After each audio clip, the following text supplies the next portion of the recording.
Welcome to the Pro Aging Podcast. I'm Steve Gurney, founder of the Positive Aging Community. We're excited that you can join us for our interactive discussions with pioneers and thought leaders on a wide variety of topics related to aging and longevity. Today we have a conversation with Matt Paxton, one of the top hoarding experts in the country and a featured cleaner on the hit television show Hoarders. Matt's also the host of a downsizing show called Legacy List with Matt Paxton that airs on PBS.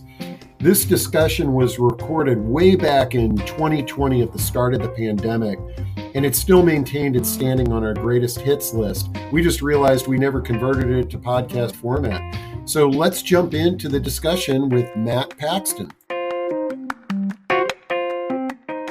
Good.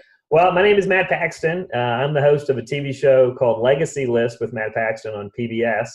It's a show about downsizing, and we follow seniors through their journey, whether they're downsizing or aging in place, or some are still trying to actually go into. Whoop, here we go. Hey, buddy, I'm on a call with 2 people. Bye-bye. Oh, I'm sorry, guys. Getting the Hey, this is the best part of these types of meetings is that this is truly authentic, you know? This is legacy in action. Yeah. I'm at home. I'm at home a lot right now, and this is my youngest son, Temple. He is 6. Okay, you got to go. For real. All right. Thank you. Love you too, buddy. My meeting was great. Okay, I'm glad your meeting was good. Bye. Okay. Oh, that's awesome. Bye-bye. He had his final last day of school meeting today. So. Bye.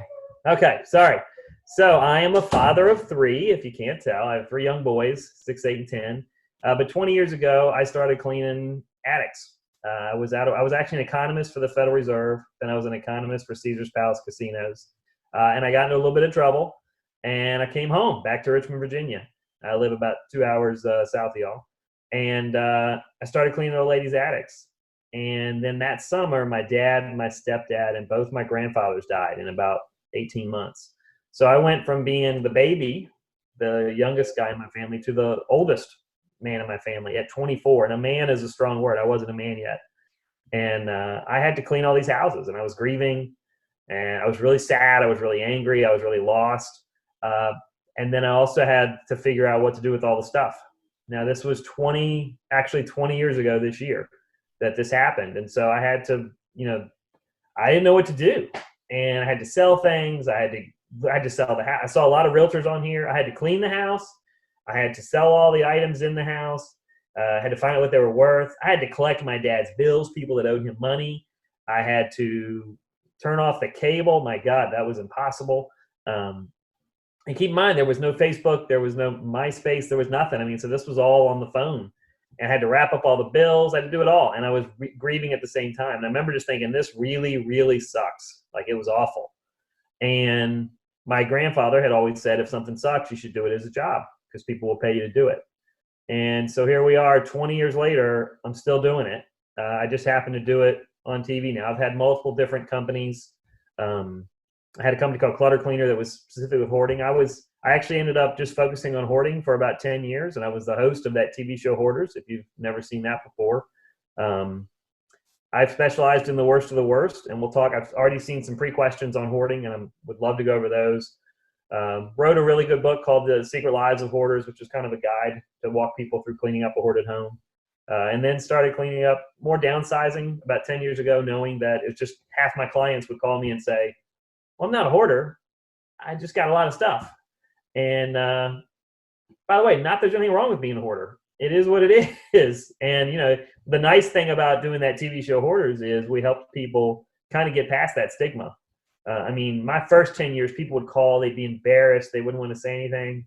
And now people call, they're like, yeah, I'm a hoarder. No big deal. When can you get here?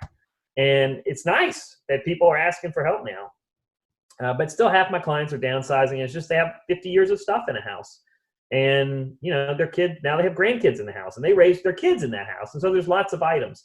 If you look at that spectrum of everybody that I've helped, I should back up and say, and at the same time, I did 100 and some episodes of Hoarders, and now I'm on my 2nd season of Legacy List, which is downsizing. Yeah, and I put on the screen where everybody can see, and they can go check out the episodes. I think I'll take that down and I'll bring it back up again. So Hoarders just got one weird thing about this pandemic is all the TV shows are done. No one's been able to film any new shows.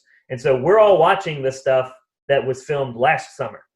And people are running out of content. So Hoarders just got sold to Netflix and Hulu, which changed my life immensely, not financially. I don't see a penny. But the issue is the awareness is really out there. And millions of people that have never even seen the show Hoarders are now seeing it on Netflix. And so my social media has exploded with people. It's like they're watching season 1. And they'll say, hey, there's a skinny guy that looks like you on Netflix cleaning houses. Mind you, this was 10 years ago. And I had no kids. I've gained about 50 pounds since season 1. And it's crazy because people are like, they're like, this guy looks like you, but he's giving really good advice. I'm like, yeah, that is. But people are asking for help again, which is great. And so whether it be hoarding or downsizing, the same message is across the board. The stuff is holding us back from whatever we're trying to do, whether it be live a healthy life with hoarding or downsizing. You're trying to get out of your house. Any of it, the stuff holds us back, and it's the emotional stories and the emotional attachment, which is on that stuff. So ironically, I've spent 20 years cleaning stuff, and I tell people it has nothing to do with the stuff. It's always about the stories. And Susan, you've been a preacher of that for years. Like, it's about the stories, and Susan tells people how to tell those stories better, right? Steve writes those stories. I tell those stories on TV.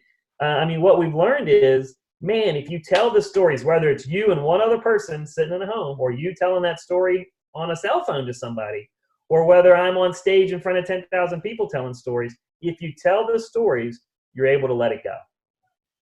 Yeah.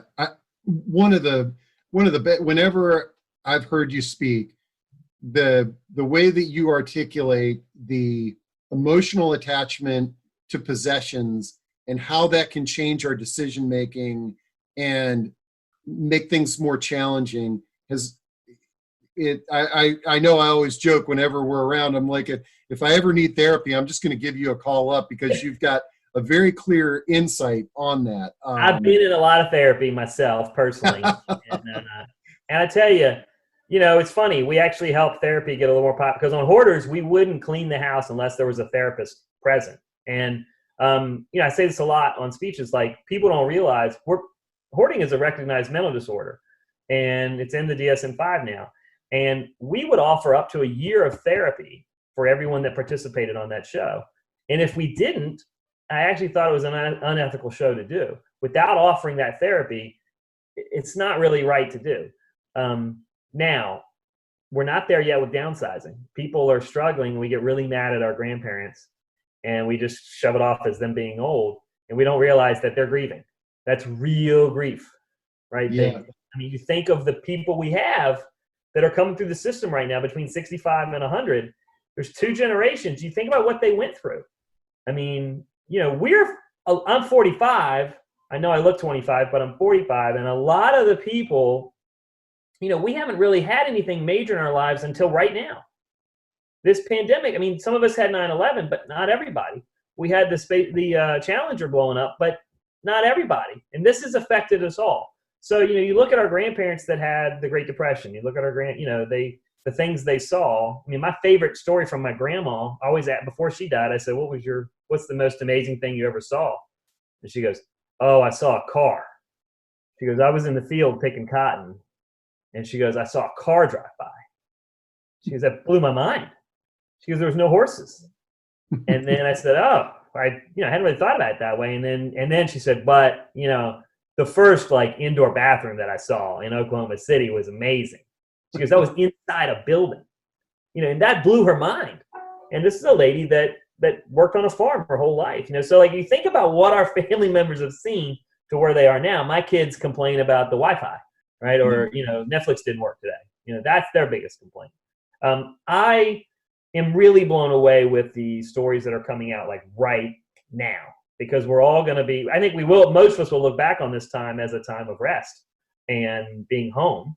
Yes, there's people passing away. Yes, there's people sick. We're going to see a lot going on with Black Lives Matters. We have time to bring this in and take it in. And so there's so much going on in the world right now, but a lot of us are going through our houses. And so we're seeing a mass amount of people go through their stuff. And I think it's really, really interesting. Yeah. So, okay, we know, I mean, you achieved monumental fame and Sure. I don't know, fortune, Sure. fame with Hoarders. Gold walls. Yeah. A lot of people aren't familiar with the new show, and maybe here I'm gonna put back up on the screen. I'm gonna put the website so people can learn more about that. But tell us about the new show. And I know that you're going through casting right now, and then the questions are coming in fast and furious. Matt, talk about the show a little bit, and then we'll get to some of these questions. Okay. And yeah, I mean, I'm here for the Q&A. If I'll be really blunt, on my TV show, we're looking to cast people. It is really a difficult time to film a show. We are working with seniors somewhere in their journey. Somewhere. Man, I watched the one that you did up by Edison's area in New York. Yes. Yeah. That was a fabulous program. Yeah. So the show, we'll highlight that one. So this show is us about just helping a family that family was selling a home that they'd been in for over 100 years. The grandparents had been in it, the mother had been in it, and now the daughter lived in Manhattan, and she was like, I don't really need this big house. But she loved growing up there. And so it was a generational thing where, I mean, it had been over 100 years the family had lived there, and a lot of great things had happened. But they just didn't need it, and they wanted less stuff. And so the show follows the multiple generations. And what a legacy list is this is I actually started a company many years ago called Legacy Navigator. It was bought by a company I won't mention, and they bought most of the downsizing companies in your region. I left that company and to do this show. But when I was helping seniors in the houses, I did a thing called Legacy List. It would be, hey, what are the 4 or 5 items you got to have before we move, before we do anything? What are the 4 or 5 items that mean the most? And they would write a list. And some of them they could find, some they couldn't. And so I pitched this show to PBS. I said, look, there's a lot of great stories, but it's not about how much the item is financially worth. The worth that I want to know about is the emotional worth. What's the value? What's the story? And they'll say, oh, well, this is my grandpa found this. Great. Tell me about your grandpa. I don't care what it's worth. We find things that are financially valuable all the time. But I knew 2 years ago, really 3 years ago when I came up with the show, I knew that we were going to be coming up to an election year this year. I knew that negativity was higher than ever. And I'd say, we're going to need positive stories. And we're going to want to laugh and going to want to cry. And so Legacy List is a vehicle to tell those great stories. That's it. So I'm looking for families, not rich, not wealthy. If they are, fine. But I want stories. I want history. We stumbled upon history in these shows. We didn't realize, I mean, the show that Susan's talking about, this family said, hey, we think our great-grandfather knew Edison. We're pretty sure. Now, we're on public television now, and so that really helps us. We're able to get a lot of researchers from genealogy companies, from history, from all types of libraries. Everybody supports us. And we have a pretty good research team led by a kid from Harvard. This kid's he's an intern. He's from Harvard. He's brilliant. But we were able to find, not only did we find out that this guy knew Edison, we found out that he was a lawyer that helped start the U.S. Patent Attorney's Office. And he had bought Scientific American magazine with a friend.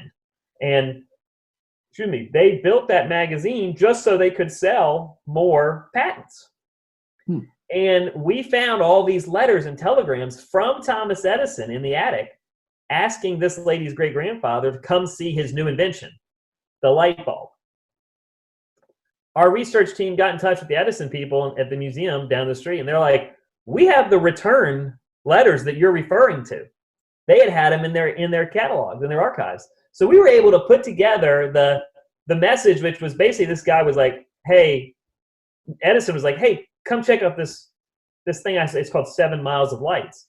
And the guys that run Scientific American, they're like, nah, we're good.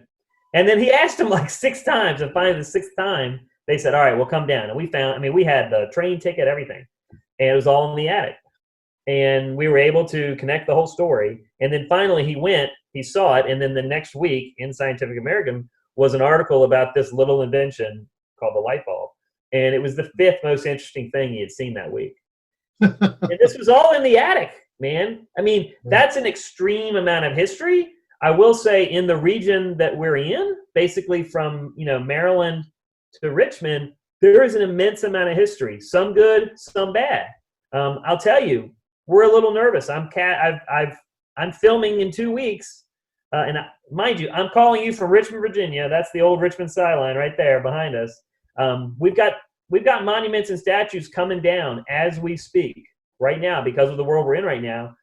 Side note, they need to come down.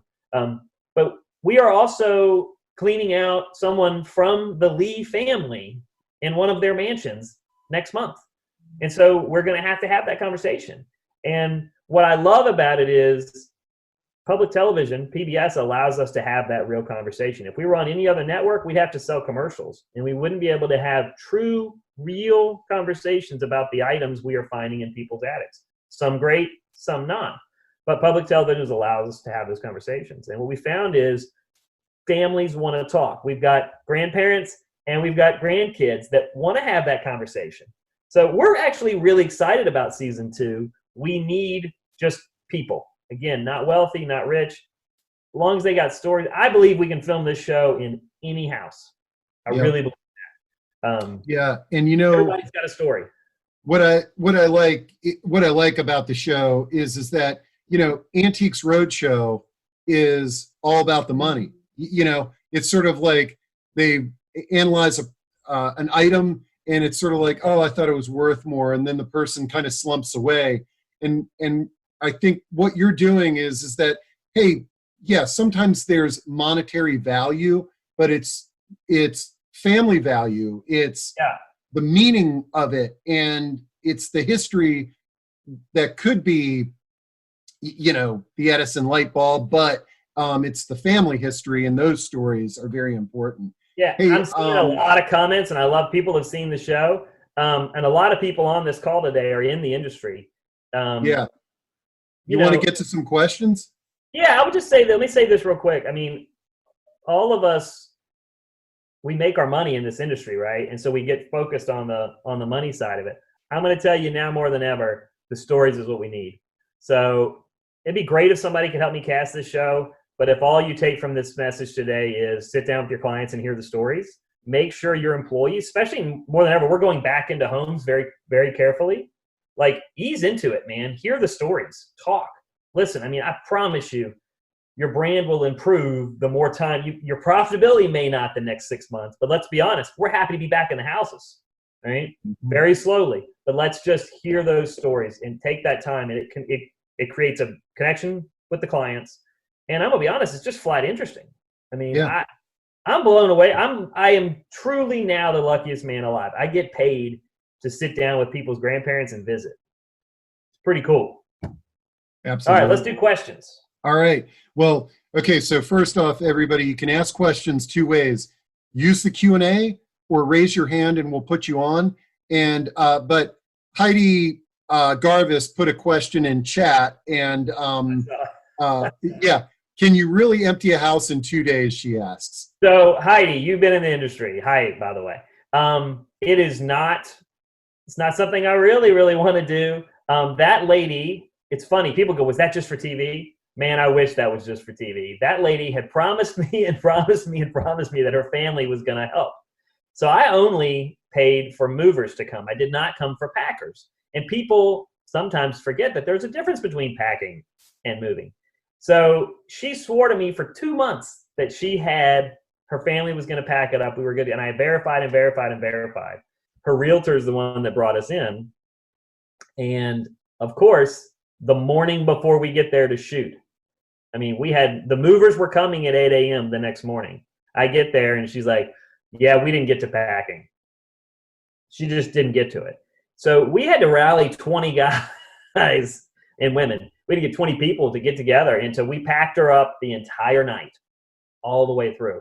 Was that ideal? No, it was awful. I wish we hadn't had that. I get that question all the time. Like, is that real? Yeah, unfortunately it was. We're going to try to feature less of those time constraints. There's no need. I've been on cable for 10 years, which drama is what makes TV happen. You don't need that on public television. We're able to just tell the stories, and that's enough. And so it's been really, really nice to just very casually tell these family stories. So I'm going to start going down the questions here. Okay. How do pandemic restrictions affect the ability to donate goods? Most charitable organizations are not accepting goods. Okay. I can see these. I'm reading them as we're there. Oh, good. I got to be honest. This is a tough one. In some localities they are accepting donations, but let's go with the premise of most of them are not. First and foremost, call, find out. Right. I have been working with Goodwill a bit this year. I've never partnered with Goodwill. If you know me, I've not really been a big fan of theirs. We've started to work together just because they lead the national conversation on this, and I got to admit they've turned me a little bit. I'm a little more open to their mission now. I really understand it. The irony in Goodwill is they're not there for the stuff, just like me. They're there for the training. The stuff is just a means to the end for Goodwill. They use that for their mission, which is to train people and give people jobs and a lot of training. It's people that would no longer get jobs anywhere else. So they more than anyone, they want to get these items out of your house and sold, because that's what pays for their business and for their employees to work. So they're trying hard. I would say there's other the cleanliness side of it, the actual sanitization of these items is not that hard. They can clean an entire warehouse, about 10,000 square feet, in about an hour. If you work with Service Master or Serve Pro, there's probably many people on this. It's a difficult sanitization. You've just got to have it all in one place. They're unable to put their labor to work yet. If you're in Virginia, I don't know about Maryland or DC. Y'all are in that area that each law is different. And so make sure you know which state you're going to, and you make sure you know which the laws are. But just kind of hold tight. It's coming. Everyone hopefully will be accepting donations by end of summer. We're overwhelming the locations, the dump locations. I can tell you that. Try not to throw much away. If you have any space, use it for sorting. Or you just need to kind of chill. Just wait a little bit longer.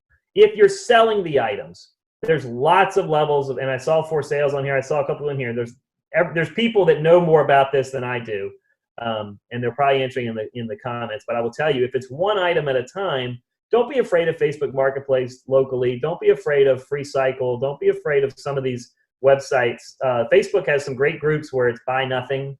I just partnered with a new group called Buy Nothing Richmond, and man, we're just, you give it away. I think we're learning now money's not as important unless it is. If a dollar matters, then man, wait. You had it for 10 years, you can wait a few more weeks. Right? If the dollar really doesn't matter, then change that value to giving away. What value do you get? If you give it away to someone that really needs it, that's probably more valuable to you than actually $20. Right? Yep. I just gave away our crib. I finally took away my 6-year-old's crib. It's been up in his room 4 years too long. And I tried to sell it for $500. It's a nice crib. I finally gave it to somebody yesterday because it was a lady down the street that couldn't afford a crib. Yep. That's much better than $100. So don't be afraid of donation right now, but hang tight. Call your local charities. If you know me, I'm a big believer in immediate use. Maybe not someone that needs it and that is going to buy it, or put it on a shelf, but someone that's going to use it tomorrow. So I love Dress for Success. I love. There's a technology, Tech for Troops is one that I really love. They give all the old TVs you can't use. They give them to them for recycling. I would say get used to the fact that I do not think pickups are going to happen anytime soon. I don't think most people are not going to come pick up your. So AmVets, I haven't spoken with them. They haven't even going to get back to me. But the people that normally pick it up from you, say that again. The free pickups. Yeah, I think your free pickup is probably, you need to get rid of that in your head. You're either going to have to take it or not. One tip that I really love, if you do drive, put a cardboard box in your trunk. And when you have something to donate it, put an empty cardboard box in your trunk, or put the items in that box. And then you drive it to the location, and somebody will pick up that box for you at the location. So you're not picking it up. If you put that box in your utility room or your living room or somewhere and you fill it, you ain't ever going to pick it up. It's just going to sit there, and then it's going to overflow, and it becomes a trip hazard. So I think just the little things like putting it in your house, you get it out of your house because it's in your trunk. Yeah, you're halfway there. It's not the volume that we want, but we're not picking it up ourselves. It's not the strenuous part of it. Yeah. Clothes. This is a great time. Pictures and clothes. Pictures. I'm going to give you my tips on pictures really, really quick, just because if we're sitting around and we have time, people really, they freak out about. That's actually the number one question I get across the board is pictures. We're going to have a whole episode about pictures this year, believe it or not. Hey, Matt, just in this for the audience, somebody in chat just mentioned that AmVets did pick up in Rockville, Maryland today. Okay, wow. Their neighbors had some stuff out. Great. Okay, so call AmVets. Call. You got the time. Pick up the phone and call. You guys are in a tricky region where Maryland versus Virginia, I can see the state across the river, but it might be a different pickup. So just get on the phone and call. But it is coming soon. And don't forget a wider circle, too. They may be picking up. A wider circle. Are we putting these resources in the chat, people? If you know, yeah. It's be a great resource to have them. But here, let's go to the next question. I'll do pictures. If we have time for pictures. I got Dan Sanders. He's raised his hand. Daniel Sanders has raised his hand. So, Daniel, you have a question or you want to share something? Yeah. Hey, good to see you again, Matt. It's Daniel Sanders with For Sales. So hey, there you are. I knew I saw your name up there. Yeah, absolutely spot on. Absolutely spot on with regards to what to do with these smaller quantities, because any kind of professional reseller like what we do and a few of the other people that are on, you got to have a certain volume, value, and variety of stuff to work with, or there's not enough meat on the bone to make it financially successful for the client. The Facebook Marketplace tip, that one we've been playing with that and giving people advice and seeing how it pays out, like looping back and seeing how it worked for them. If you've got items that the typical 35 to 45-year-old mother of children would want, that is 100% the right place to take the onesie twosie or the queen bed that you no longer want, because it falls into that bracket. It's that's the great environment. These neighborhood brown furniture is not selling anywhere. Oh no, God no, nowhere. And these neighborhood free groups, they're all targeted at the millennials. You want to know how to give stuff to millennials? Go to those neighborhood free groups, because they're all struggling for employment. Well, not all, but a good number are struggling for employment. But I wanted to thank you because you were spot on. Well, let me ask you a question. Yes, sir. If they have a whole house, should they wait until the pandemic is over, or should they be calling now? They should be calling now. We actually didn't miss a beat. I mean, we did close down our resale operations in compliance with all the government operations, but we're running our first live auction on the 17th, and we open our first on-site estate sale on the 19th again. And that's the first time in over 90 days that we'll be revenue generating. Yeah, I would argue now more than ever is the right time to call whatever group. Oh, hell yeah. We're booking July already. Call now, because you do have the time to plan. It might get your price down a little more because you're doing more of the work yourself, but you're still going to have the right time that your items deserve. So, and we're coming out of this with a backlog. We're coming out of this with a backlog, Matt. That's great advice. I totally believe it. What's the number one hidey hole place that you recommend looking for that family valuable that's been tucked away and lost from sight? That's a good question. I got my favorites. I want to know what yours are. Number one place I look. I got to be honest. You know what I'm really loving right now is the junk drawer and the little junk drawer in the kitchen. I love the little tchotchkes that we find and the pictures that we find. And then I'm really big on. And I live in the South. I'm 2 hours below y'all. The guest room closet is a place where things go to die. And I'm telling you, you find some cool stuff in there. I don't like starting in the attic or the garage. It's like running a marathon on the first day. Yeah. You really got to ease into it. So I like a drawer, or like the old, like down here it was pie safes. We had pie safes, and we had the old refrigerator, indoor, the old tin refrigerators, just old brown furniture that becomes something that holds things. I like the guest room. Guest rooms. I'm a big fan of the guest room because it's relatively unemotional. And hopefully you have no guests staying, and so you have the bed space to spread it out. Right. And how often do you find financial statements in the drawers in the guest bedroom? So now's a great time to shred. Now's a really good time to shred, like, for 20 minutes a night. Yeah. You know, but I'm pushing pictures. I really like going through your pictures right now. They just overwhelm us, and they're the last thing we want. I mean, if there's any senior living community people online right now, I mean, how many times have you had someone say, "I'm ready to move in as soon as I go through my pictures"? And they've been on the wait list for 5 years. You know, doubles. Get rid of your doubles. Get rid of your landscapes. The ones that are just like you don't even know what beach it is. You don't know if it's Myrtle Beach or Bethesda, or Rehoboth. Yeah. And then I'm really big on if you don't know anyone if you don't know the name of anybody in the picture, and you'd be surprised how many pictures we keep. We're like, well, I think that's somebody important. They look like me. I'm like, great. You're the oldest lady in the family. Do you know the name of it? No, I don't. Okay, well then you can get rid of some of those. But the doubles alone, think about it. The 1 hour photo and the Fox photo, and it was People's Drug back then, not CVS. We all had doubles of everything. Just get rid of the doubles. It's going to take your pictures down by, half. Yep. Hey, great. Thanks, Daniel. Great. Somebody wants you to expand on and I bet you got a good story to tell on this one. Is that you said if you tell the story, then you're able to let things go. So why and how does that work? Okay, so it's about the stories, and here's the problem: when you tell a story, there has to be someone willing to listen. Telling a story to the brick wall is not that exciting. Whoops. Right? I was doing Zoom calls, but I really like to get family calls occasionally and have grandma once a week tell that story. We've started with my mom and my grandkids, my kids and my mother. She's been coming over once a week and telling us stories of where she's traveled around the world. My mom's young; she's 72.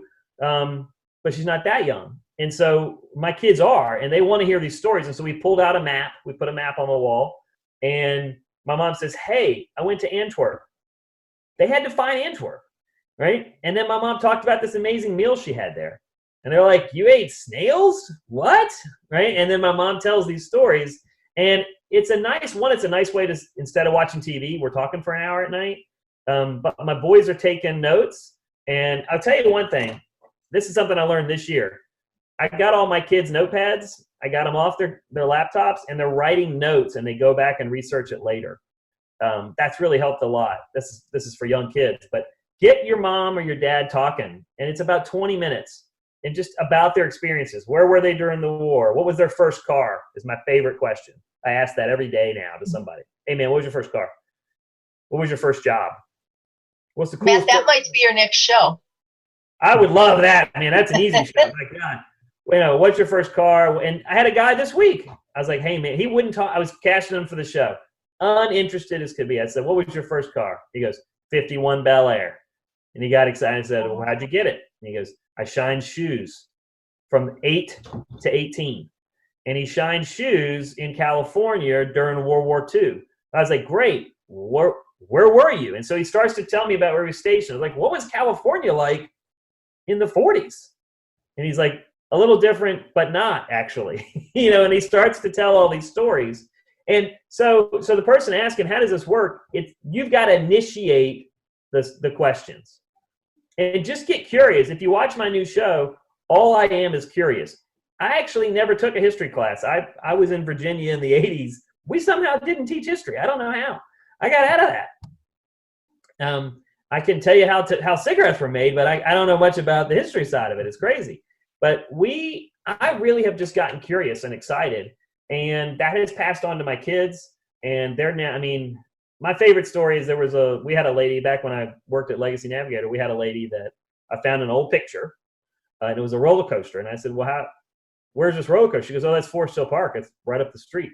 And it was called the Whoop-De-Doo. And we were able to do some research. And this park that we all mountain bike at, it's the main park of the city. Turns out there was a wooden roller coaster there right after the Depression. And half the old ladies in my town, that's where they met their husbands. Half of them met at a bar. The other half met them at called the Tantilla Gardens, where they go dancing. And the other half met them at this roller coaster. And it was right. Both of them were very near where the train would come after World War II. And these guys would get off the train, and these girls would sit and talk to the guys. And so you just get these stories told. Now, here's what we're not talking about. Should you be documenting these stories? Yes. Do you need a fancy camera? No. Do you have a cell phone? Probably so. Just video, man. Just video or audio record it and get those stories down. Because what happens is, and I've done many speeches about this, nobody wants your stuff. The next group of kids, the millennials, they don't want your big furniture. They don't want all the stuff. But when they hear their stories, sometimes that changes. Yeah, and that actually ties in with Kathy Turner's question/comment. She says, my parents are in the midst of downsizing. It's difficult because they have things they want to pass down to their 3 children and their grandkids.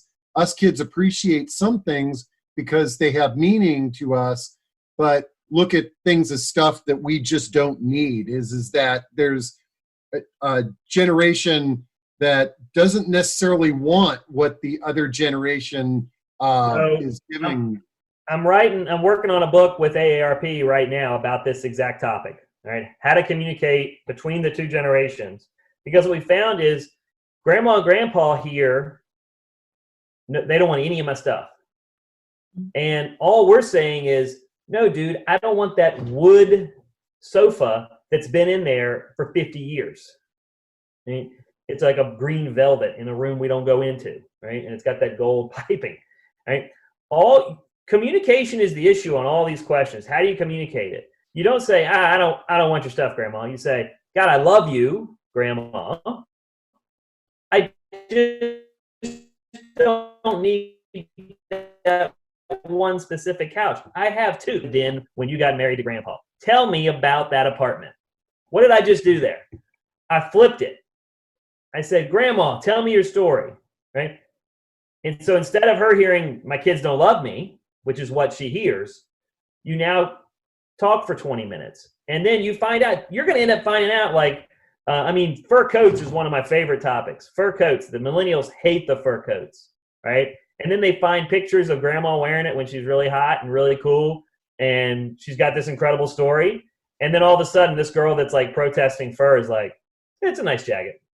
I might want to keep it, right? They start home because the stories is what makes it valuable. And I sound like a broken record, but it's stories, stories, stories, stories. If you hear them and you have love for that person, the few items change. Now we have to change the expectation of grandma. Grandma worked. You got to remember, a lot of them came over as immigrants. They came with nothing. They worked hard. They accumulated all this stuff, and we don't want it all. And is that okay that we don't want it all? Yeah, that's okay. They worked hard so that you could say no. But there's a nice way to say no. You can say, I love you. I appreciate it. I do want X, Y, and Z. I don't need it all because I don't have space. And Grandma, you taught me to be an independent, badass woman, and it's okay for me to say no to you because of what you did. Now, is that a little pandering? Yes. But is it effective? Highly effective. Hey, I know, you've sort of closed the chapter of Hoarders, but this is a pretty good question. Hoarding is a difficult disorder to treat. Do you have a success story that is in the back of your mind? Yep, I see it. So I'm still helping a lot of people with hoarding. In fact, we're going to start a Facebook Live once a month on hoarding just because it's not going away. People need the help. We do have success stories. Let's go on the rate first. Therapy, therapy, therapy, therapy, therapy. Hoarding is caused by trauma. Something bad has happened to you, and it causes you to look for a happiness and self-worth in stuff. No different. If you know my whole background, I had a gambling addiction. I lost everything when I was 24. Everything. Owed a bookie $40,000. Steve, I think you've heard the full story. I got into a lot of trouble, and it was because I was gambling. Well, it wasn't because I was looking for my happiness and self-worth. For some reason, my brain chose gambling. Could have chosen drugs. Could have chosen alcohol. Right now, my addiction is paddleboarding. Steve and I just found out we share that love. Right? I paddleboard every day. That's where I find my happiness and self-worth. It's a positive place. For our hoarders, they found it in a negative place, stuff. And the more stuff they have, the better it makes them feel. Right? So you got to deal with that therapy somehow. You got to deal with that trauma. And so they got to go to therapy. There's no point in cleaning a house if they're not going to get the trauma dealt with. It's divorce, it's abuse, it's death. That's probably 90% of it. Right? I had one lady, I think you guys heard the story, but I had a lady that she lost her husband and her son in Katrina. Like, she literally watched them get washed away.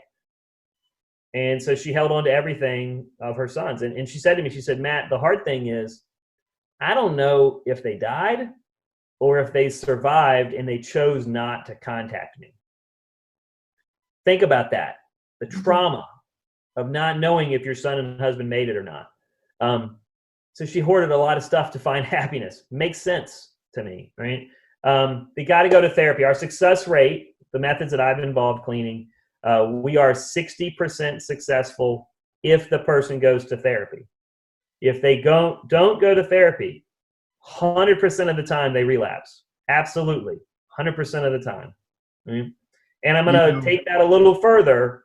Whether you're downsizing and grandma's going back into senior living or you're hoarding, either way, you got to keep busy. Right? And by the way, grandma hoarding the creamer and the ketchup packets at senior, that's not hoarding. That's control.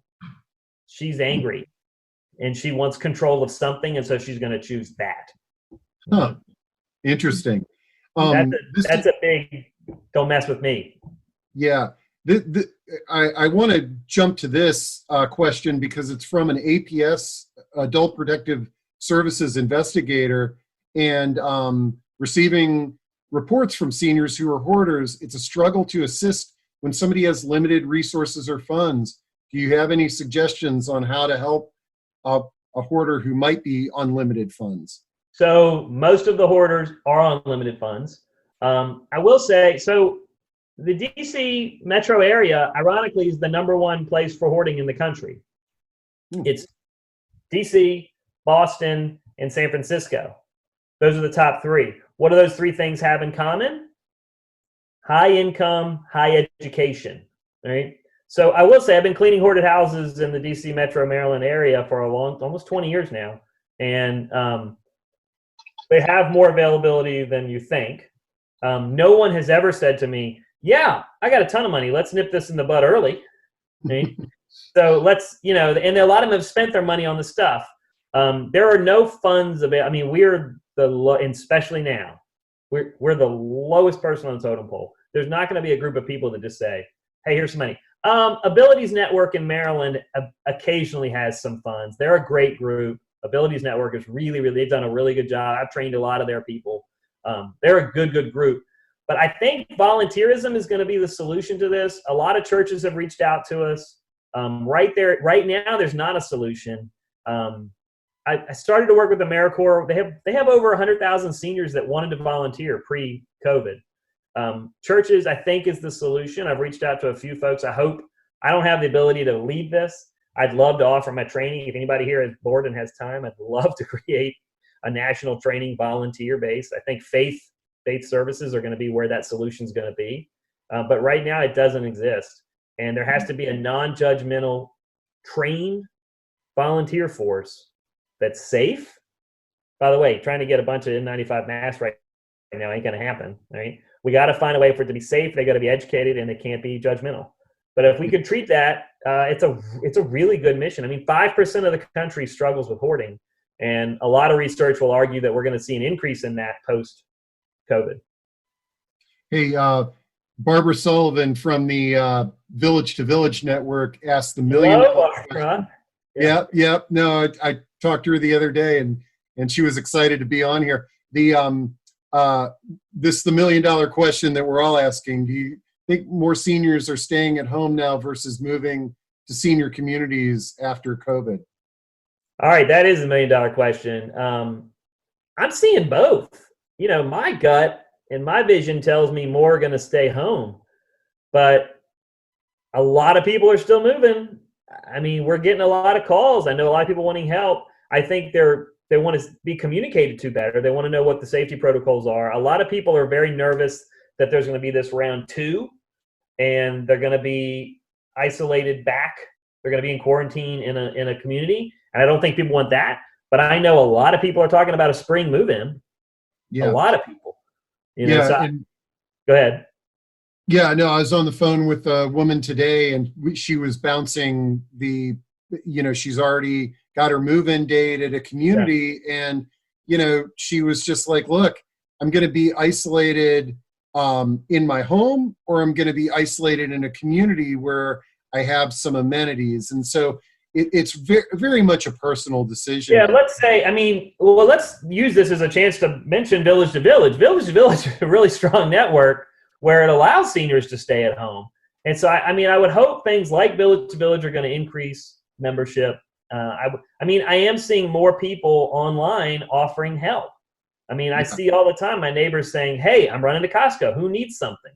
No, I think because we're all getting, we all got a taste with what it's like to be isolated. I think we are seeing more volunteering. I think we're seeing more community. I think we are going to see from this is from the people that are in the business. I know we have a lot of people that are not business. I do think I was on a senior living foresight call a couple weeks ago. My belief is that the senior living communities, once they get their feet back under them, they're going to end up buying all of us. I think all the services are going to be, more people are going to stay at home longer. I do believe that. But you're still going to go to one place for your services. So I think we'll see home health care get rolled up. I think we'll see downsizing. I think all the people that you partner with now to get person through downsizing, I believe they're eventually going to be under one balance sheet. Good More point. people still have to do it. We just need to know that it's safe. Hey, it's about eight minutes to 3, and I want to make sure that we address this. We can go a little bit over, guys, but if you need to jump off at, I can go over. Yeah. But a couple of questions on the show and the casting and what is the criteria, or is there any? Good question. So the only criteria on the show is they need to be thinking about downsizing. They need to be somewhere on that journey. Somewhere on the journey. Doesn't mean you have to be moving tomorrow.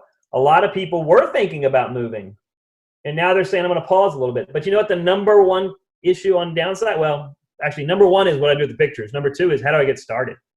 They just don't know how to get started. And so I think that's okay. Where do I get started is a topic for the show.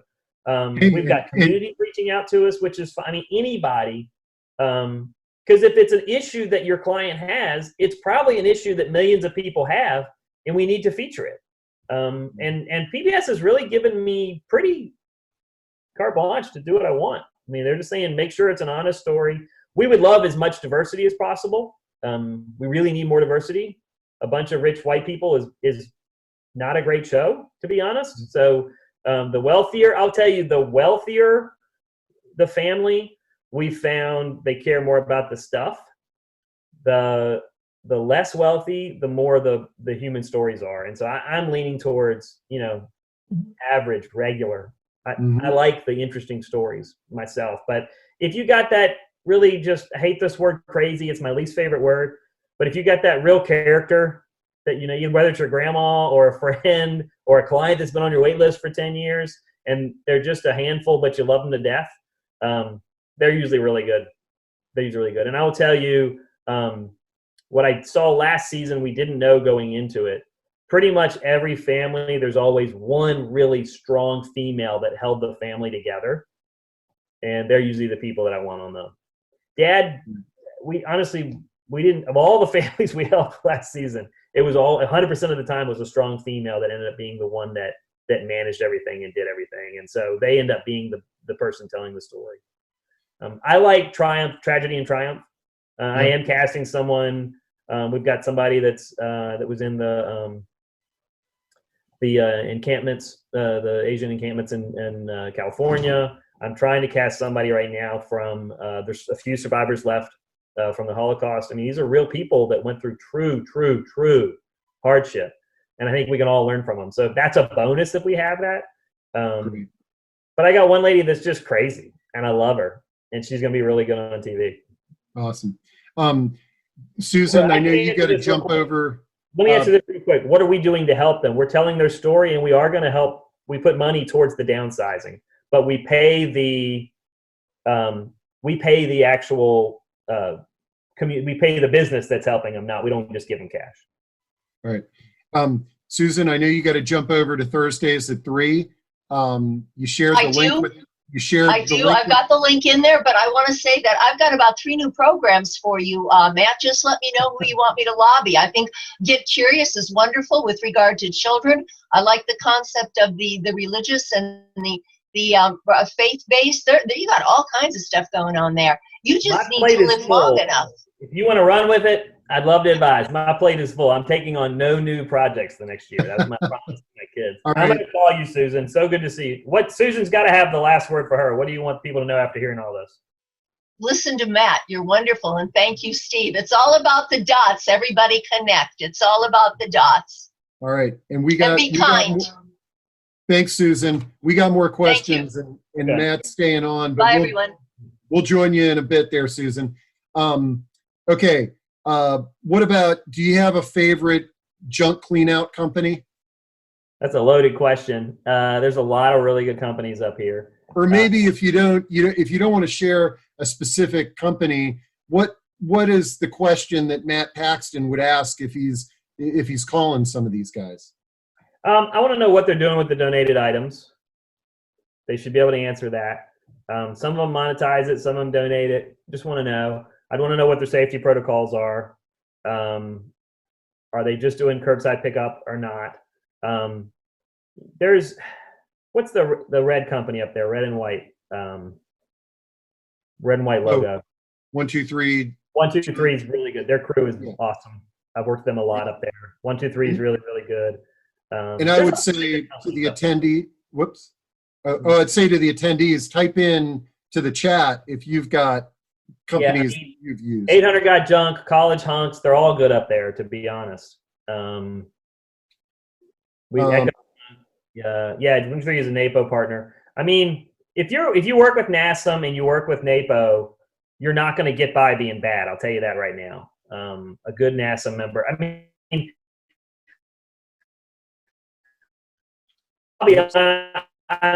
obviously I'm biased. I'm a NASM member.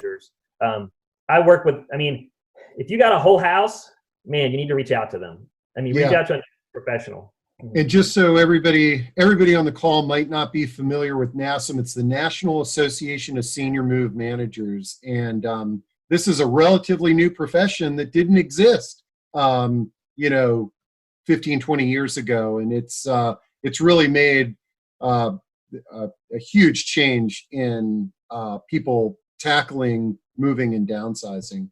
And that, someone said junk luggers is pretty good nationally. I've worked with them a lot in different regions as well. Okay, yeah. 123 junk luggers, Junk King, Junk in the Trunk. Boy, these are some great names, aren't they? And look, the bigger doesn't necessarily mean better. Sometimes they got one truck and the service might be what you need. I mean, just call around. Don't be afraid. Yep. Someone just posted about NAPO, National Association of Professional Organizers, NAPO.net. Great group, really good group. Sometimes people think they need to like clean everything out, and they really just need help decluttering and organizing. And a lot of NAPO members are also NASM members, so don't be afraid to go to both NAPO and NASM. Yeah, and then somebody Waldo is asking, are there any home organizing declutter companies on the Eastern Shore?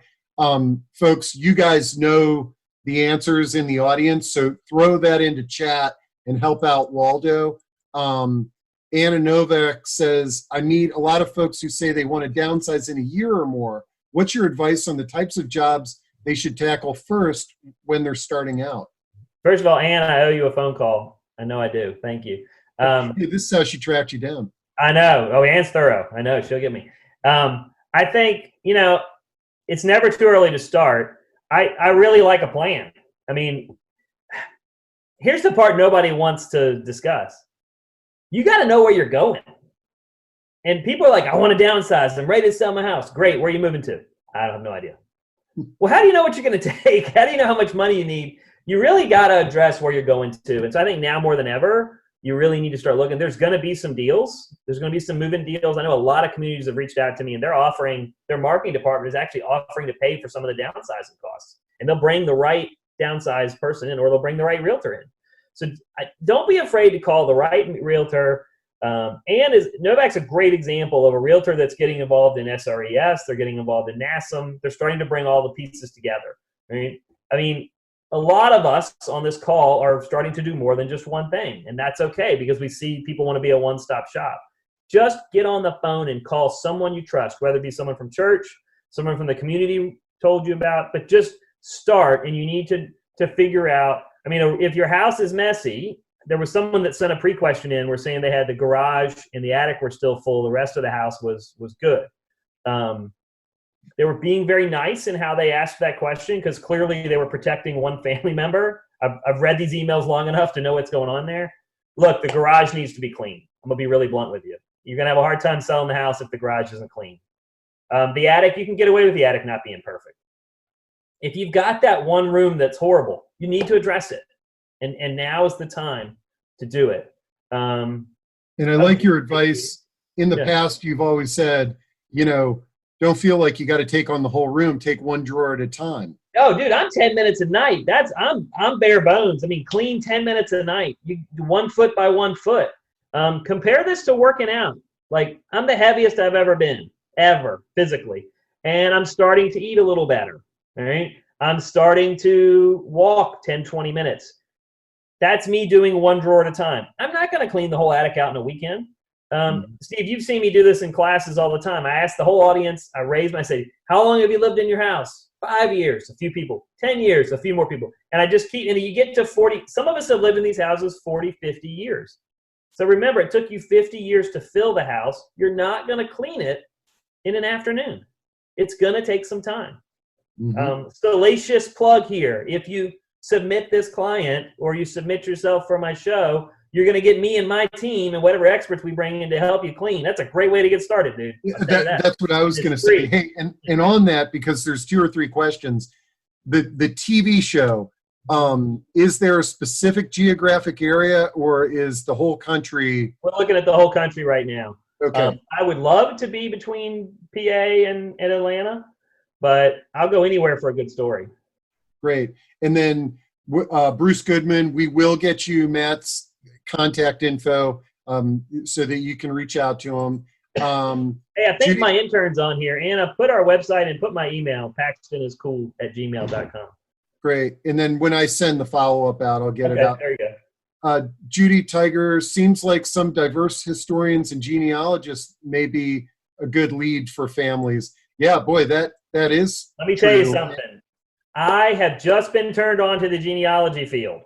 I went to a conference called Roots Tech. If you've never heard of it, it's a massive conference, and it's all run by Ancestry.com and MyHeritage. It's in Salt Lake City. The Mormon Church owns this entire industry, and they're truly devoted to getting people to learn more about their family history.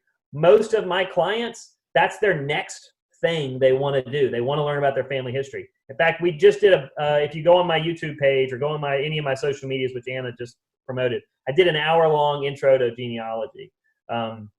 We've had a lot of groups from that community that's helping us cast the show. They've been amazing, and they're really detailed, really thorough, and it's fascinating. They actually, on the Zoom class, the Facebook Live I did with a Legacy Tree genealogist, I gave them a picture and my grandfather's name, and that's it.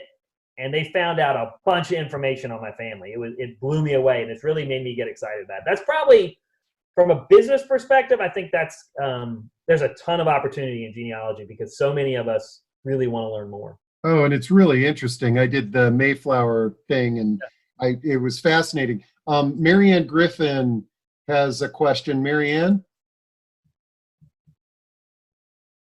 you had your hand raised. Let's see here. And then while we're waiting for her to get on, as an APS worker, I see a lot of clients overwhelmed by paperwork, old bills, statements, junk mail. Any suggestions for helping seniors let go of the piles of paperwork? Yes, and APS, thank you for all that you do. It is probably the most underappreciated job because everybody blames APS, and there's no funding for APS. There never was, and it'll be even less now. So thank you for what you do. I'll say this. If you owe somebody money, they're going to find you. Like, it is what it is. And the paper is really holding us back. I'm really about shredding these days. you need to sort through it fast. Go through it fast and look, because we have many times found a bunch of stocks in estates where people, you're going through your mom's mail and she died, and you find stacks of U.S. savings bonds. Keep in mind where you are, guys. A lot of people received U.S. savings bonds with their checks, with every paycheck, physical bonds.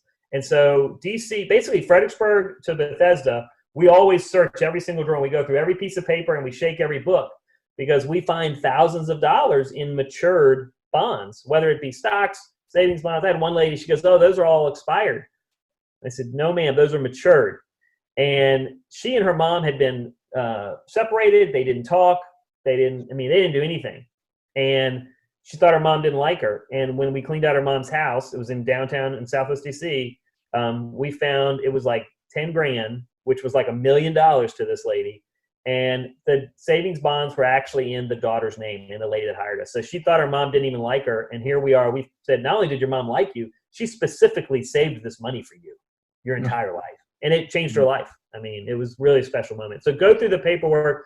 But if in doubt, shred it. Taxes is 7 years. A lawsuit, if you're being sued, it's 10 years. So 7 for taxes, 10 for lawsuits, accounting, 7. And then if it's a trust or a will, you need to keep it forever. Great. I think we got Marianne on now. Marianne? Hi, Steve. Just a question. All the anachronisms that we've heard on this call, is there a place where we could go, sort of a central location, to find out what all of those organizations are? You know what? I'll try to, when I send a follow-up email to everybody who registered, I'll go through and not only spell out the acronyms, but I'll add the websites. I know that can be somewhat confusing, so thanks for bringing that to our attention. Marianne, thank you. I just wrote down, I'm going to write that as 2 pages in my new book. I'm going to put all that. Oh. all the way. Hey, Great, thanks. Matt, good on the last question there. What is the name of the book you're working on with AARP? Tell them Aging Together says hello. I will tell them I don't know the name yet. We're that far behind. Every name I submitted, they don't like it. So. Hey, but AARP, boy, they've got a lot of guys in white coats that know. They've been very supportive. I have a checkered past, and they've been really supportive, and they allowed me to become their voice of downsizing, and they've really they promote the heck out of it, and we get a lot of people that help. Okay. So we're very lucky. Man, this was absolutely fantastic. I will follow up with everybody. We'll get you Matt's contact. We'll get the acronyms. We'll get a recording. We'll get a chat. We'll download the chat. If this is your first time on one of these calls, we do basically 2 of these a week. One's on sort of what's next in the future of aging. The other is on marketing masterminds for those folks that are in marketing. And whenever we can get a celebrity like Matt, we throw them in between. We've got a free online community that you can join in on. There's over 800 senior serving professionals that are a part of that. And for those consumers that are on the call, if you've got questions, we've got a huge community that can answer those questions. And you can reach out to me anytime. I got a link where you can just schedule right on my calendar. I love brainstorming with folks. And let me ask. I just see this last question. Yeah, address that. You're going to need the question is, they have grandparents' names on the savings bonds. Those are still good. You need a forensic accountant. They're not as hard as you think. Look them up on Google. Your accountant, whoever your accountant is, he'll know someone. It's probably worth it to go through it. Savings bonds, especially if it's stocks, you'll need death certificates and a will to show that you are the recipient of them. Great. Thanks Not for that question. Not as problem as you think, but very good question.